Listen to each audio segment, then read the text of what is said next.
This conference will now be recorded. Lovely. So thank you, Anthony. If we could have the same kind of thing from you, i.e. who you are, your organisation, and the relevance of the just or the meaning of the just transition for you. Absolutely, yes. Great to be with you all.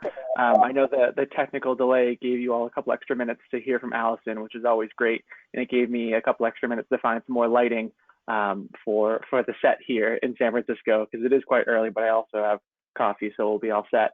My name's Anthony Toppi. I'm a senior manager on the company network team at Ceres. Ceres is a sustainability nonprofit based in Boston and San Francisco in the US. We've been working with companies and investors on sustainability, integration into business and financial markets, capital market systems for 30 years now. I specifically work within our company network team, meaning we work with companies on a one-on-one basis on their sustainability strategy. And when we say sustainability, we take a broad definition to include climate change, natural resource conservation and water, all the way through to sustainable supply chains and human rights as the kind of performative elements of sustainability. We also look at the integral parts of governance, disclosure, and stakeholder engagement as the real accountability mechanisms to ensuring sustainability is deeply integrated into the business. For just transition, I couldn't agree more with Alison in terms of it being a really timely conversation. It's a term that's been around for a long time, but it has kind of resurfaced into the sustainability vernacular, and I think a lot of folks are eager to unpack what it means. For Ceres specifically, I think we've used it most recently and most strongly in terms of the transition to a clean energy economy, particularly thinking about the job transition for workers in the oil and gas sector, what it means for them to be engaged in a renewable energy economy, and also the communities around oil and gas facilities. But I think as Alison was pointing out, it's a much broader concept than that. And I'm really looking forward to the conversation here today to think about what it means in practice for other sectors beyond just energy, thinking about the food and agriculture sector. If we have laborers who are still responsible for hand picking our fruits and vegetables, particularly thinking about the fruits and nuts that are grown here in California, what does it mean for a just transition for those workers where days are hotter, the weather is more volatile? How do we ensure that their jobs are decent and well-paying despite the changing climate? So really looking forward to exploring how climate change as a disruptive risk to all different types of work, all different types of labor markets can be addressed through the private sector and made sure that decent jobs are the outcome. Brilliant, thanks, Anthony. Yeah, very lucky to have you both on the line. Thank you very, very much. So you've both touched on the fact that a just transition is a lot of different things, and it's gaining traction now. Why do you think there has been a more general move from the E of ESG, which obviously has taken a massive prevalence in the past, to the S side of the ESG? And Alison, should we go to you first? I think the point of both the title and what Anthony has just said is really important. We shouldn't be looking at one leg of the stool without the others. And the E and the S and the G go together. And the reality is that the S has kind of been the poor country cousin for a very long time. Environmental disclosure, environmental standards have been understood in terms of their materiality, as Anthony says, in certain industries, particularly energy, fossil fuels, energy production, distribution, and ownership. And governance, of course, partly because of a legalistic framework in which we live, has long been, a key priority for responsible businesses. And yes, we'll just deal with that later. Well, it's time. And so I think, we're in the union movement, we're often talking about it's the L in the S, in the ESG. It's the labor risks that people have not necessarily paid so much attention to unless there's been some scandal, some television expose, child labor, forced labor, migrant workers in Qatar, etc. And it's like, this is not news, guys. Now we have investors and companies who are actually dealing with what it is to be a responsible business, what it is to be a sustainable business in all its elements. Not just the financial sustainability of the company, but indeed its ecological, environmental sustainability, its social sustainability. What is the purpose of the company? And that's becoming kind of cachet now for many companies, even CFOs and CIOs, to be talking about, is our company purposeful? Well, you know, it was really kind of up to the 80s where that was not a debate. In the 1980s, and really surprisingly little in the American context, when dear President Ronald Reagan kind of made it so hard for trade unions to represent workers, all of these things kind of got thrown out, baby with the bathwater, you know. And so in terms of where I sit at a global level, to notice where governments and companies actually value a social dialogue, value a social contract. There is a conversation now, even in the World Economic Forum, where they're talking about a new social contract. And for us, this is about actually realizing that the primacy of shareholders, and indeed, if your company or investment body is looking at shareholder engagement, that's super important. But the primacy of shareholders is also kind of a thing of the past, right? If you're really seriously engaging with stakeholders, that includes your workforce. It's not just a numbers game. It's not just a disclosure about statistics on the number of workers who are members of a union or not, those who have access to freedom of association or not.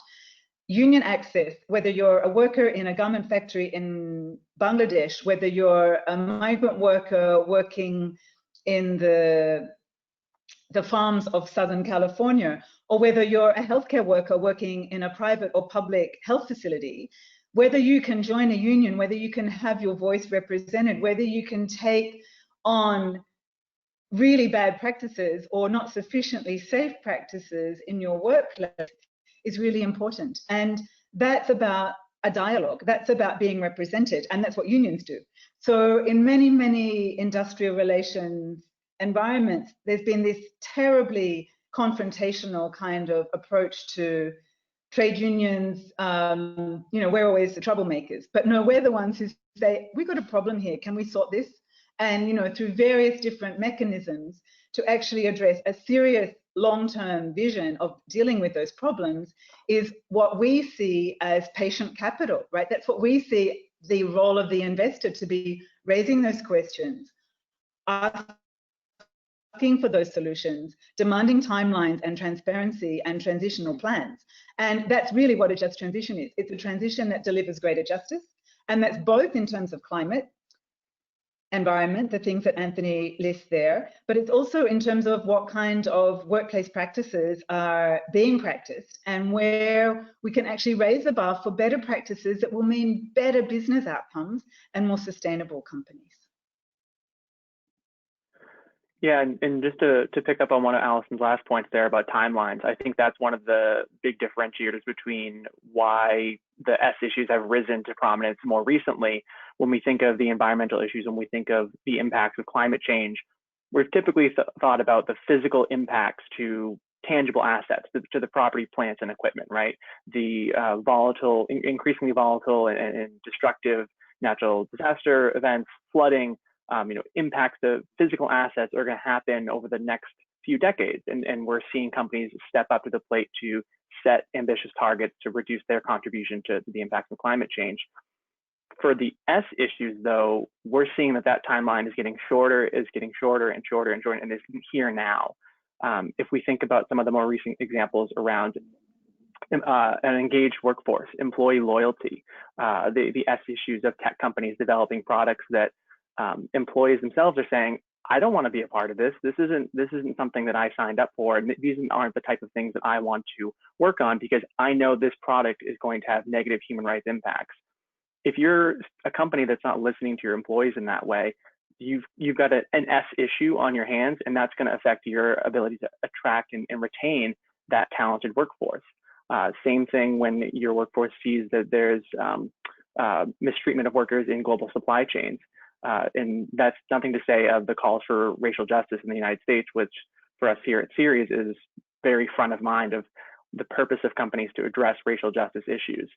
If you've got a diversity and inclusion program that kind of says one thing, but then reports come out that you're actually doing another thing, that's an S issue as well. And those impacts are here today. So I think to Allison's point around timelines, that's why maybe the S issues are rising up on the agenda as well, is because companies are having to grapple with these things on a weekly basis because there's a lot coming at them.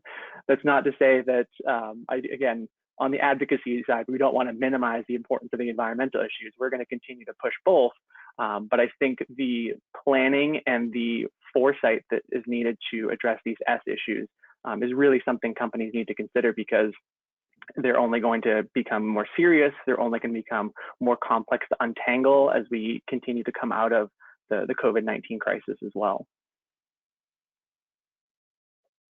Yeah, I think you're absolutely right. The timeline has become incredibly contracted over the past few months, and I think rightly so that it's really shone a global spotlight on what all these big companies are doing and the practices they had in place initially, the policies and practices they had to help look after their staff, or the distinct lack thereof, and now hopefully those any measures they have put in place, hopefully they will carry through, but we will see.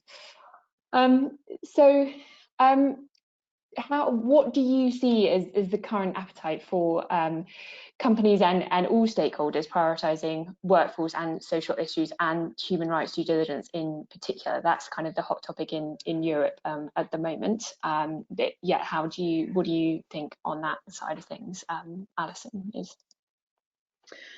Well, for those who live outside of the EU, you may not be aware, but the European Commission announced that in 2021 they will be developing draft legislation, I understand by January 2021, which in these COVID times might feel like 500 years away, but it's actually only 6 months away, that for sure, taking into account risk is a really important part of a business operation, and that now it will be mandatory.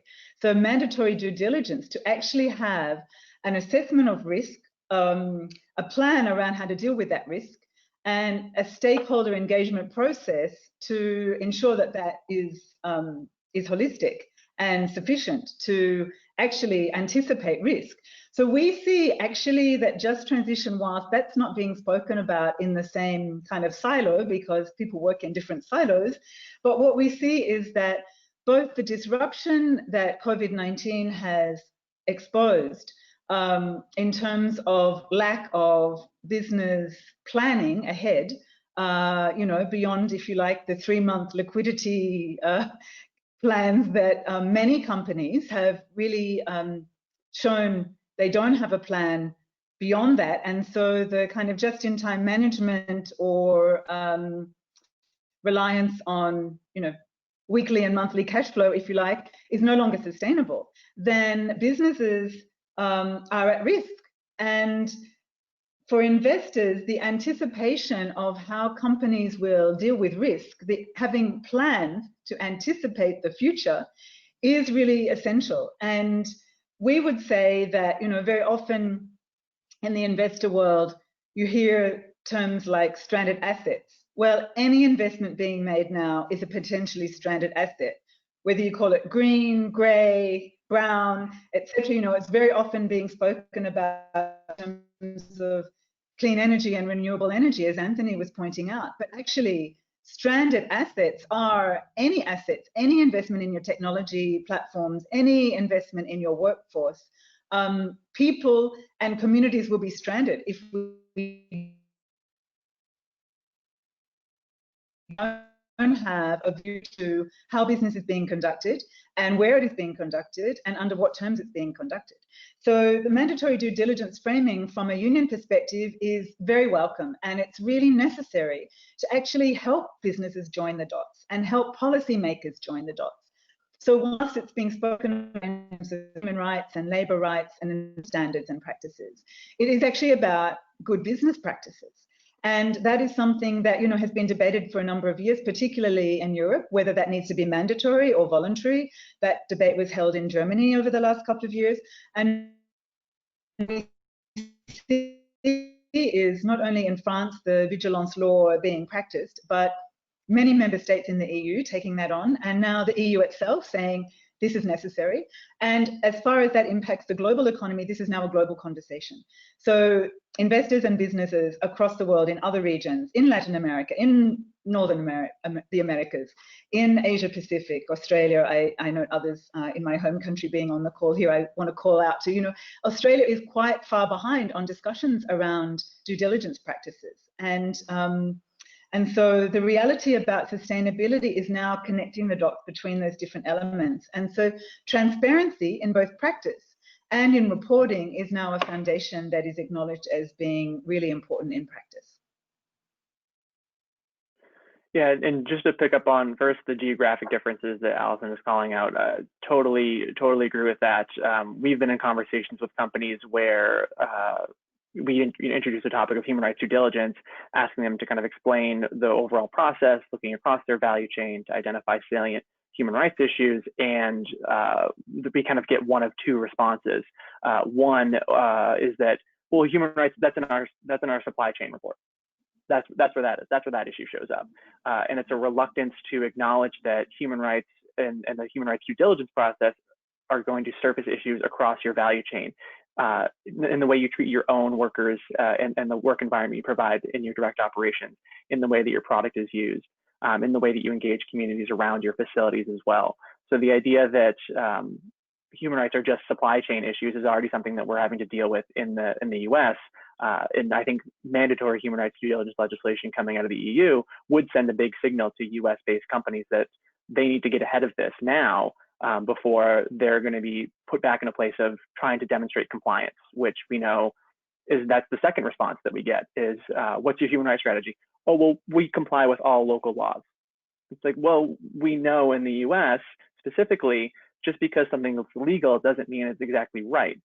Just until a couple of weeks ago, it was completely legal to fire someone for their sexual orientation. But we as Ceres wouldn't say that that's necessarily right. Like, we would want companies to have a policy going beyond that, saying that we don't discriminate against their employees and they'll protect their employees regardless of their sexual orientation, race, and gender. And so the human rights due diligence process is something that's going to help companies identify where those blind spots are, where they don't have that transparency into the way that they're potentially negatively impacting folks. And that's something I think investors are starting to grasp, and we've seen a lot of support for it. As you can imagine, there are a lot of the more forward-thinking European investors as well. So looking forward to what comes out of the EU and how that will translate to the US market. I think the other piece to think about is just the way that it translates to different companies. I know WDI has had sessions with different companies about the process and the actual implementing of human rights due diligence, and we've done the same thing with the companies we work with here at Ceres. And there's real practical challenges with where do I start, what issues do I focus on. It's completely legitimate concerns, especially with companies of hundreds of thousands of people. But I think the things that we always focus on is don't let the perfect get in the way of the good. Start having these conversations. Reach out to the organizations you do know and that you do have relationships with, and at least get them going. Find ways to engage affected rights holders now so that you can at least build the infrastructure internally so that when things are mandated, when there are formal regulations around this process, you've got the internal capital to really make it a formal process and to start identifying the issues that might not be material now in the traditional sense, but will become material very soon. Yeah, absolutely. I think everything you said rings true of what we hear from companies as well. It's so tricky to work out exactly what they need to be doing, and no one really knows the right answer, but it's absolutely getting started. That's the crucial part. And I think the way the WDI looks at it is essentially business resilience. Unless you are assessing throughout your value chain where risks to human rights sit, then you're in all kinds of trouble, no doubt, later down the line. And we have actually introduced for this year for 2020, a couple of questions around business resiliency, mainly, in the wake of COVID, but they'll be carried forward to ask about that aspect of the company and how they do business. So looking at things slightly differently then, what do you think COVID has done for companies' environmental agendas and their reporting? And what in particular are you hearing from your networks? Are you getting anything from them that's talking about the impacts? Anthony, should we go to you first? Sure, yeah. So I think the main challenge right now is companies trying to understand, is COVID and global pandemics more broadly another issue I have to report on? Do we now have to have a strategy and specifically disclose what we're going to do, God forbid this happens again, or we continue to struggle with this long term, versus trying to understand the challenges that this has surfaced, the weaknesses in a human rights management approach that this has surfaced, and learning from it and integrating the solutions there. In the vein of talking about human rights due diligence and identifying salient human rights issues, I don't think we, as Ceres, would argue that now managing the impacts of global pandemics should start popping up in folks' sustainability reports, but we should start seeing an increase in a deeper focus on health and safety, a deeper focus on employee benefits. What percentage of your employees actually have access? Are you providing healthcare to? What percentage of your contract workers have access to healthcare if you're not providing it yourselves as well?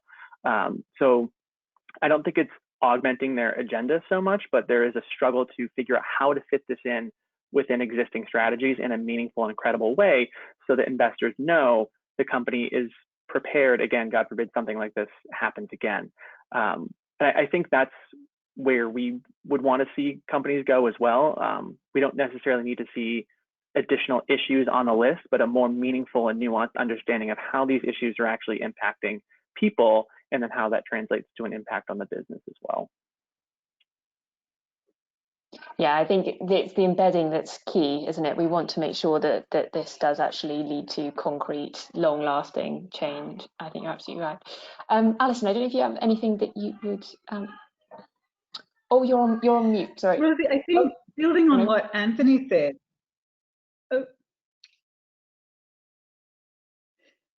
Sorry, I was used to managing my own mute. Thank you for managing me too. Okay, building on what Anthony says, I think from what we see, I'm emphasizing how this is nothing new. What COVID-19 has exposed is the intersection and the interconnectedness of these various crises, of inequality, of workers who are now understood and seen to be essential workers,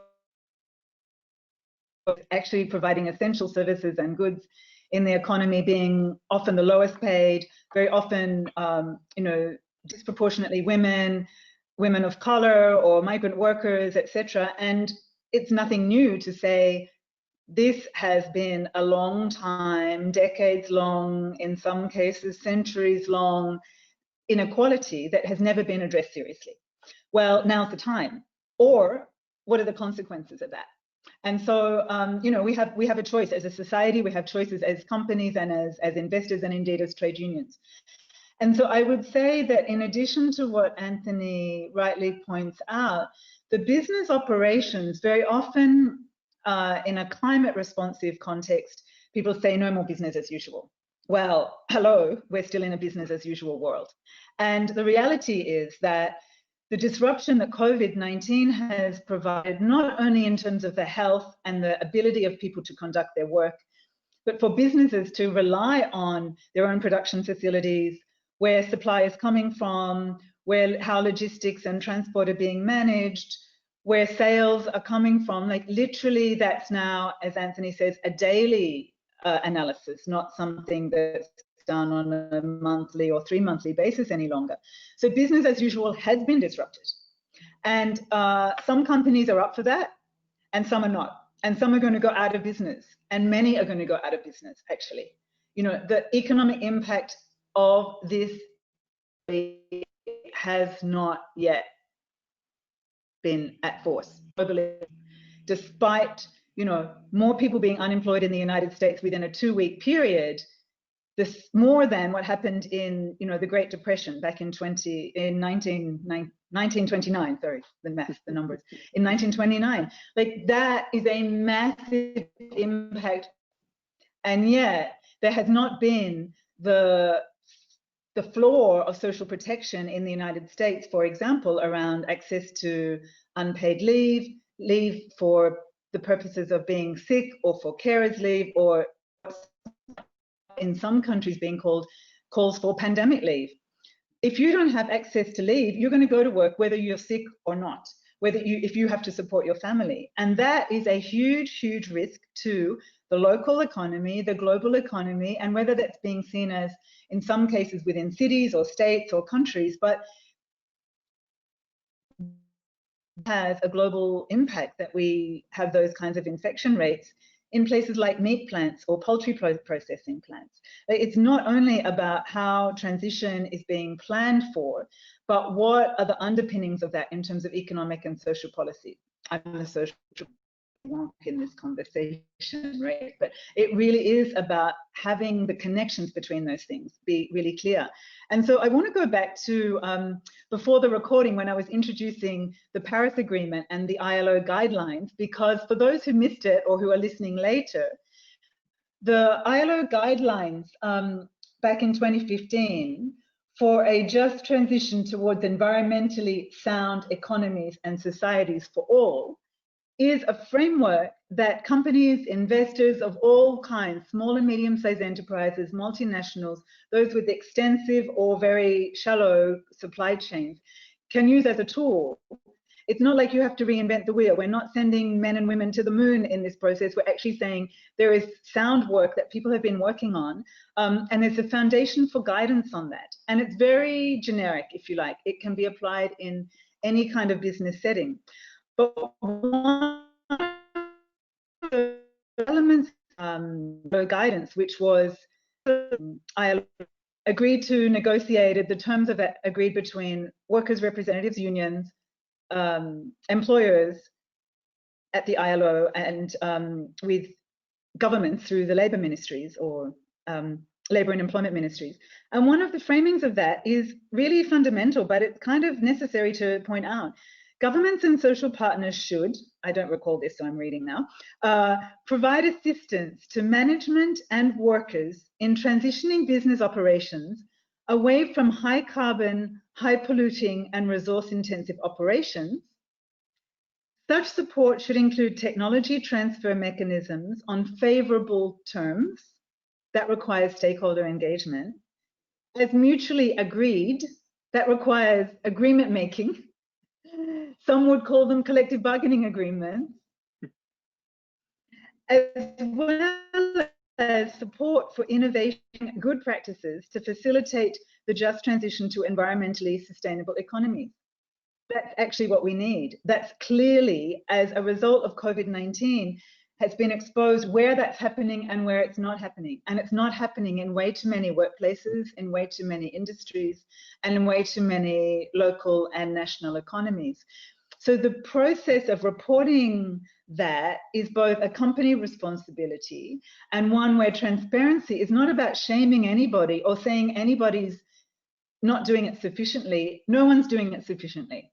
So let's raise the bar and let's actually have investors engage in that kind of conversation about not only what it will take and how that will be resourced and who's going to pay for it, but actually who's engaged and how quickly do we need to do that. That is not something that some federal authority can mandate or impose. Like, what timeline is necessary for this company to transition? What timeline is necessary for our local economy to have investment that delivers quality jobs and delivers aggregate demand, we call it, as we economists say, you know, like having the capacity for local economies to operate or to reboot or to reset after a lockdown. That's been as necessary before COVID-19 as it is now, but it seems just to be a little bit more urgent. And we say it's really urgent to save the planet, to save humanity, and to actually build businesses that can survive and prosper and as I said before the recording started, to move from this concept of where we are in the intersection of crises to a recovery process. Whoever is engaged in income support, medical support, repurposing global supply chains, reshoring, onshoring, what does it mean for business practices and across the supply and value chains? And what does it mean, therefore, for resilience? And that's where we want to head to. And that's what we need to do now. It's urgent. It can't wait. And Rosie, can I actually follow up on that? And actually, I want to ask Alison another question based on something she was saying. I think one of the silver linings of all of this, I don't know, it might be too early to call it out, but I'll call it a silver lining, at least within the US, is, and it could also be because we're in an election year, the window of policies that it's now acceptable to discuss, the policies that are on the table has shifted so quickly. We're hearing more and more about universal basic income, the impact of not having paid maternity and paternity leave is starker than ever. The role of having workers represented on corporate boards is something that's been put out by both political candidates and think tanks. So I wonder, what's the role of companies that are a little further removed from some of the carbon and consumption intensive sectors, right? So that aren't, in direct manufacturing or in oil and gas, to advocate for what you're talking about, to get to more sustainable and green jobs. I think there's sometimes a perception of, well, we've got our own GHG footprint under control, and we just have offices and we're, service providers. But couldn't you make an argument that some of the infrastructure and the policies that we're talking about here that are going to be necessary to realize that clean energy economy, necessary to realize that just transition, they've got to find their avenue and use their corporate voice to advocate for those as well. Is there space for those types of companies in advocating for the things you're talking about when they're, maybe one or two sectors removed from both the environmental and social impact of things?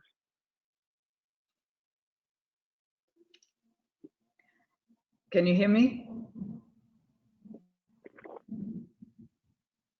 Can you hear me okay? Yeah. Great. Yeah.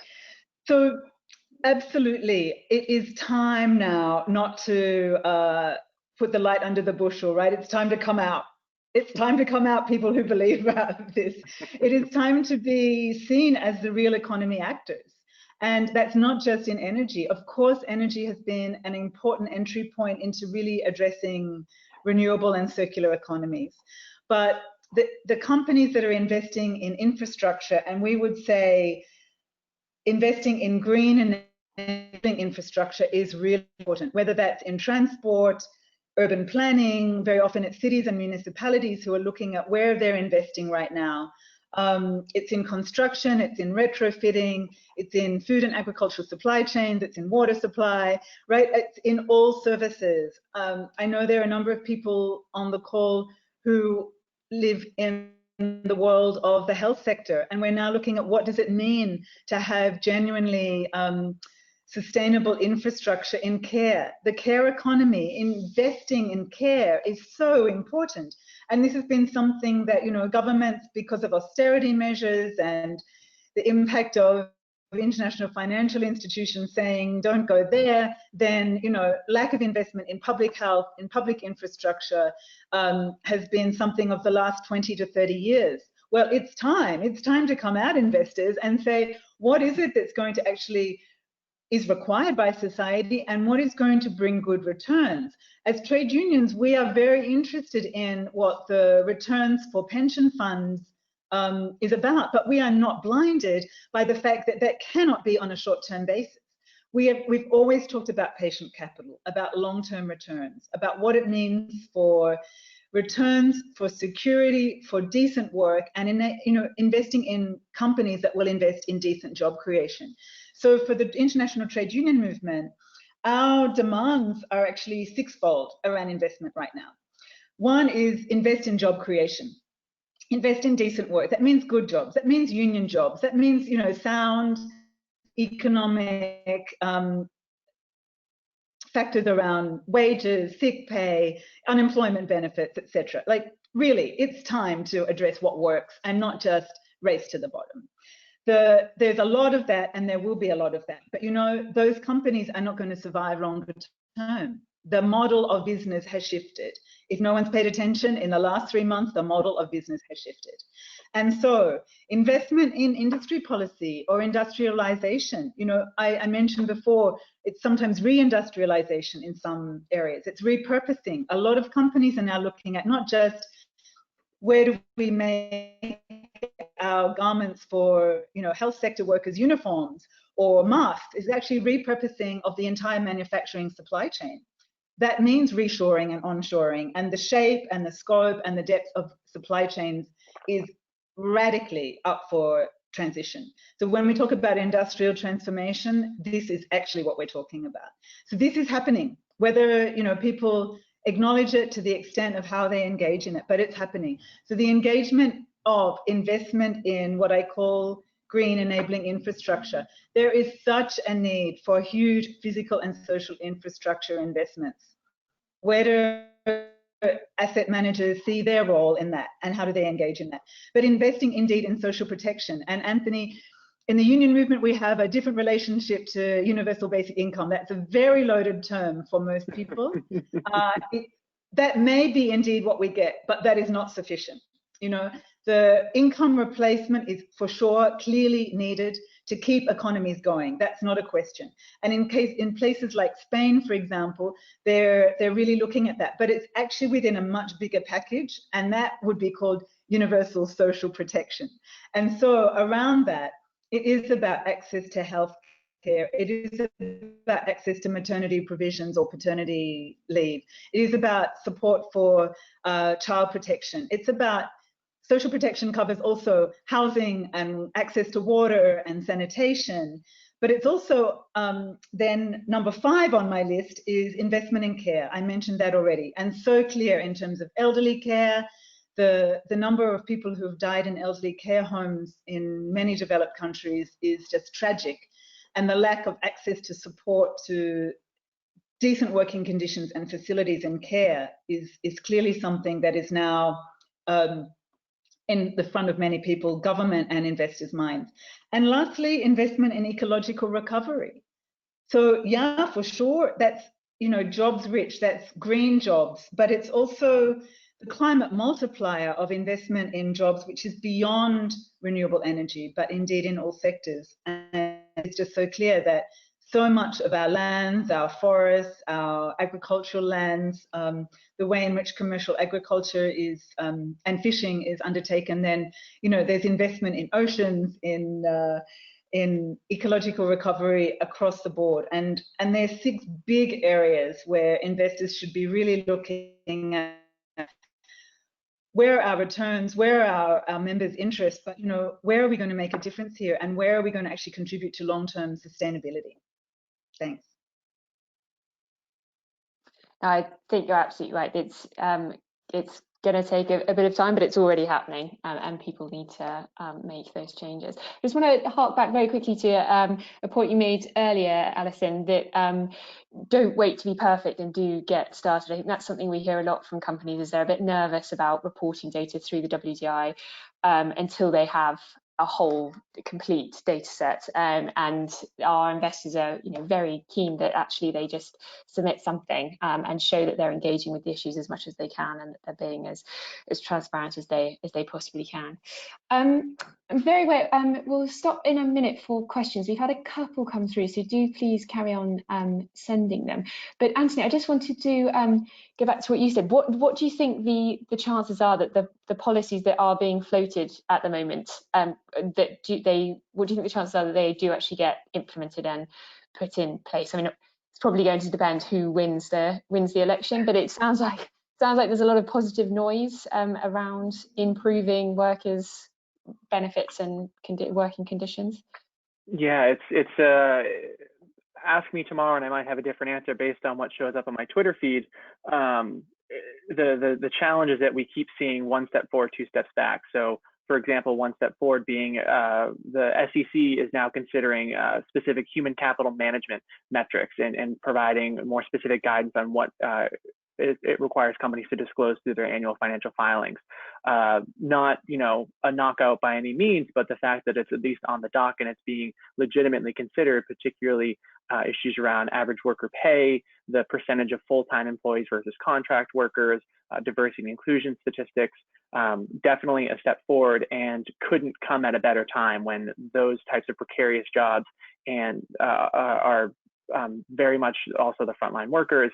And as Alison was saying, the proportion of those folks who already have environmental, social justice issues facing them, that type of information companies need to be aware of and need to be disclosing. On the other hand, 2 steps back, we just, as you're pointing out, have an administration that is undermining a lot of meaningful progress around social protections, and particularly in healthcare. So you're right, it does come down to what happens in November. We as Ceres are kind of monitoring it and are planning for what the course of action is regardless, but it won't stop our advocacy agenda. I think the continued pressure from investors to realize and show that this is financially material and in their interest to have access to this information, though, will endure regardless of what happens in November. It was great to see even the comptroller for New York City saying, companies who put out a positive support for calls for racial justice and have flashy marketing campaigns, that's excellent. Keep the call to action going, but now also disclose your diversity statistics. Show us where you're actually making a dent where you can in these issues by attracting, retaining, and treating equally people of color. So it's 1 step forward, 2 steps back, but I think the focus from investors on these issues will remain, and that's the most positive sign. Yeah, fingers crossed, long may it continue. That does sound really, really positive. Lovely. Okay, I'm going to move to questions now, unless Alison or Anthony have any last kind of comments you want to make. I'll just have a quick look at the chat. I'll just start at the beginning. Happy to answer the question. Perfect. Thank you very much. Can the speakers share some practical approaches on how we as investors, the writer is an investor, can measure how well a company is managing human rights? We understand the importance, but solely relying on policies is not much use. Anthony, we could go to you first. Absolutely. I think there's, and it actually, I think this kind of touches on the second question as well around metrics. There are metrics to use, but in terms of actually doing it right and upholding human rights policies, it does come down to that qualitative information about process. If you're looking at a company's disclosure and they're saying we have these programs in place and these are outcomes, ask them who designed those programs. Ask them who was involved with it. Ask them what stakeholders they spoke to. What was their process for getting there? What are the pieces of evidence that they are showing that their processes are legitimate? It's not going to be a very easily identified number at the top of a page or a graph, but that qualitative information about how they develop their processes really reflects how they've built infrastructure within their business to deal with human rights issues as they come up. We constantly hear from companies the reluctance to disclose or provide more detail around significant human rights violations. And the idea being that if they report more violations, that they're not getting credit for actually having a system to catch the violations. It's just going to send a signal that something's going wrong and that the system's not in place. So I think we do want to move away from that type of discussion and more about, okay, what systems are you putting in place to bring those down? And that's the information that's usually buried pretty deep in sustainability reports. But I think that's what investors need to be looking for, is how are they building the infrastructure to deal with these issues on an ongoing basis? Because the reality is the issues aren't going away anytime soon. So we need to just build systems to handle them and address them and bring meaningful remedy to the people who are affected. Yeah, I absolutely agree. It's not the fact that there are those incidences happening, it's how they handle them and put in place better procedures so it doesn't happen to that extent ever again. Yeah, absolutely. And actually, just one more piece on that too, that it just came to me. And also looking for evidence of where the business has actually changed as well. One thing that we've been tracking most recently in the US is the decision by companies to not develop and sell facial recognition technology, right? Like that's a clear outcome example of where companies listened to key stakeholders, they understood the human rights risk, and they said, you know what, we're putting a pause on this. We're not going to develop this. We're not going to move forward with it. That should be a signal to investors that the company is really meaningfully looking at these issues. There's certainly financial implications for taking a product, you know, off the table, but at least that's an outcome of what a meaningful human rights assessment could look like as well. So want to add that in there of examples where companies have said, we know this is a problem and we've decided not to do it. We've decided to change how we've actually developed this product or brought something to market as well. Thanks, Anthony. Yeah, really positive example of investors actually listening. That was really, really great. Alison, don't know if you have anything you'd like to add quickly to. Brilliant. Yeah, please do. Yeah. I certainly do. So we do a lot of work with a network of trustees across the world called the Committee on Workers' Capital. We see workers' capital as workers' money. It's our deferred wages. And so when asset managers hear, oh, here come the unions again, you know, claiming to be the asset owners, we take that very seriously. So our committee developed some guidelines back in 2017 for the evaluation of workers' human rights and labour standards, and that's available to everybody on the website of the Committee on Workers' Capital. And I would just refer to what we mean when we talk about those human rights, because workers' rights are indeed supported in international labour standards as fundamental human rights. And the 4 core labour standards that the International Labour Organization, meaning the standard setting of the world, addresses are freedom of association and collective bargaining. Is there a union in the company? That's kind of a very key question to ask first up. And does that union actually operate? Is it allowed to have meetings? Are they able to actually engage with their members? Is there a feedback mechanism? Does management ever meet them? Does management ever listen to them? Does the engagement with the union result in anything more than result in agreement making, in other words? Are unions genuinely stakeholders? Does the company respect that fundamental human right? So it's union access and freedom of association.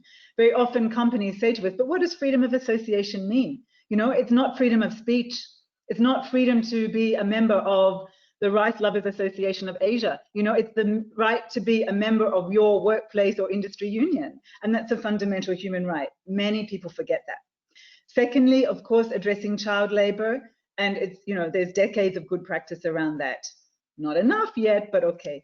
There's thirdly on forced labor. Obviously, trafficking is often associated with the deception around forced labor, but forced labor is much more. And fourthly, discrimination in employment. And that's often related to, in terms of gender, disability, workers' rights for those who've been excluded because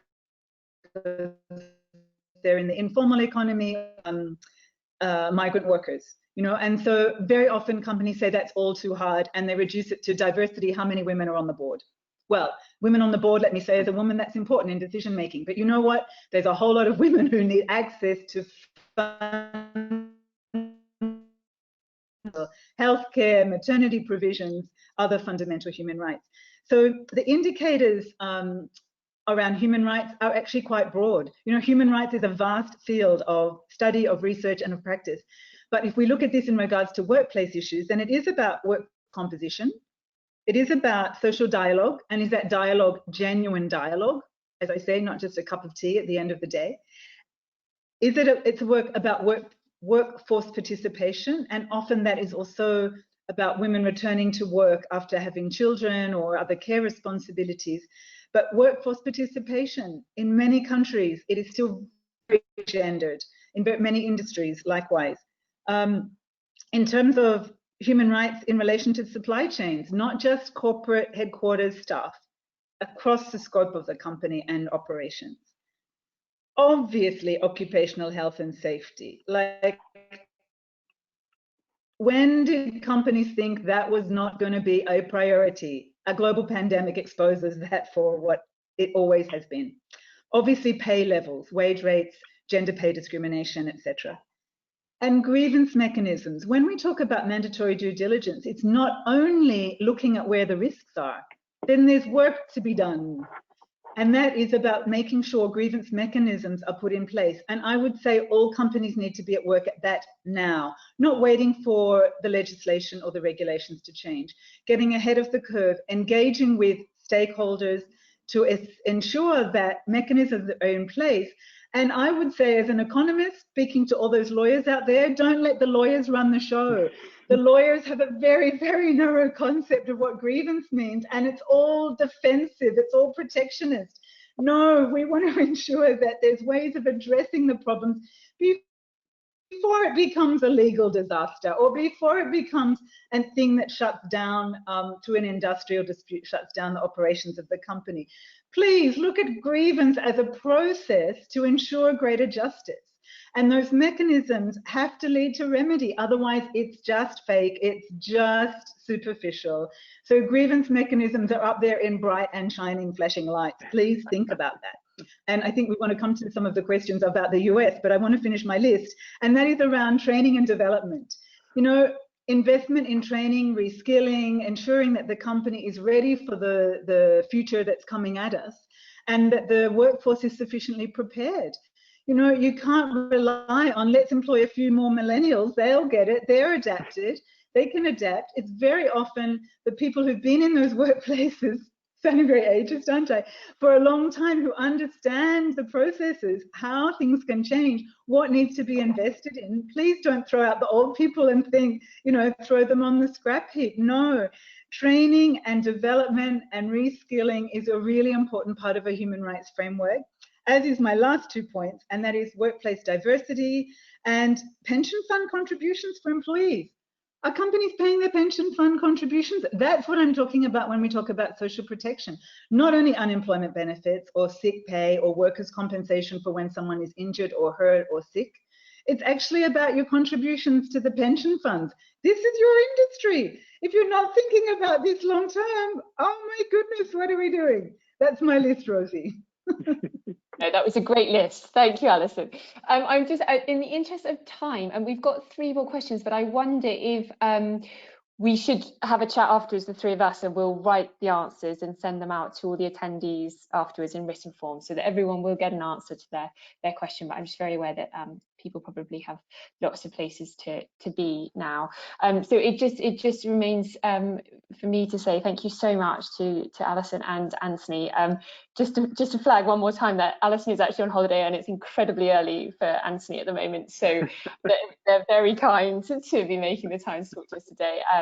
And for me personally, this has been great. So thank you very, very much. We'll put the recording up on the website, as I said. So if anyone wants to watch it back, that's great. But thank you so much, Alison and Anthony, for joining us. Thank you for having me. Thank you. Thank you very, very much. Okay, bye-bye. Bye-bye. Bye.